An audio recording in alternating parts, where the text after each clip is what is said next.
Have you ever felt that no matter how hard you try in this life to make change, to give up the things that are holding you back, that you always end up back at square one? Same repeating patterns, same self-sabotage, same feelings of shame and guilt, and is this where it's got to be? And just accepting defeat, man, that you'll never be able to go to change. Well, do you know, I was like that for years and years, and what I called it was denial. And I was on that merry-go-round.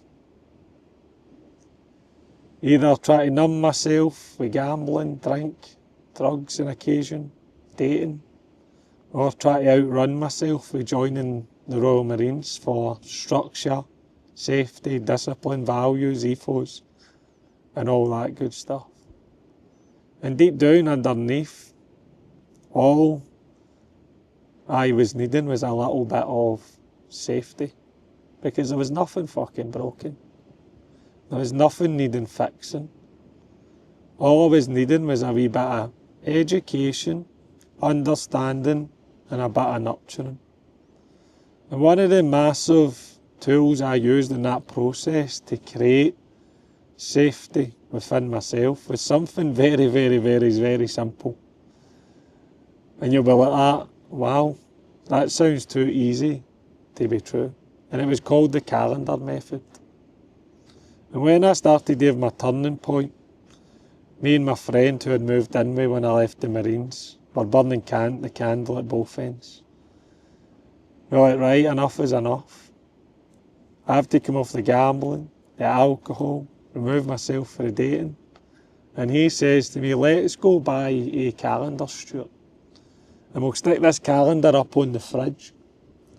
And every day that goes by that we don't gamble, we don't booze, we don't cause ourselves chaos and destruction, we'll cross it off.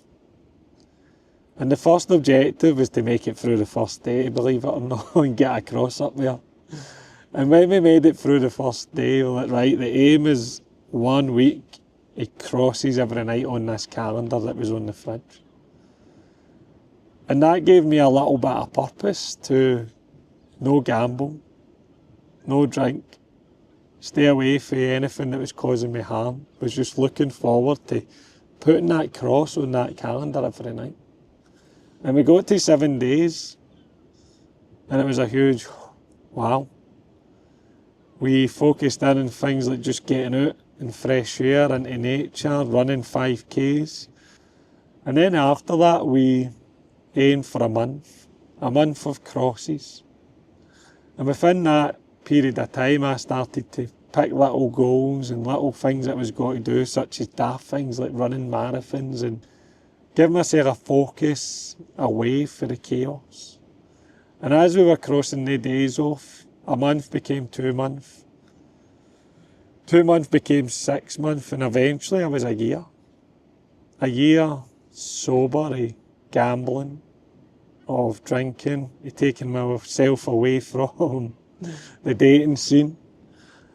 And in that year, it gave me an opportunity to clear what I call the dark clouds from my fucking head, man. I cleared all the dark clouds, all the chaos in my head, and I could start to see myself more clearly. Start to look at myself and do a wee bit of introspection and realise that, wait a minute here, I'm not actually broken. I've just been wounded for all these years, looking out with myself for the answer. Why I think the way I think, my negative thoughts, why do I gamble? Why do I behave the way I behave when I become attached in relationships, when love gets close to me and I sabotage it and push it away? And why do I feel the way I feel each day? I gave myself that opportunity to actually feel. And that is the crux of it. I gave myself an opportunity to feel. And I know that sounds a wee bit easy, sticking a fucking calendar on your fridge. But let me tell you, sometimes the most simple methods are the most powerful. Having the little goals to aim for, or that little thing to aim for each day, like putting a cross on your fridge at the end of the day can massively change your life, or just give you the tool just to start shifting whatever it is that holds us back, man. So that was one of the methods I used, the calendar method, along with the support and accountability of my friend. That gave me the kickstart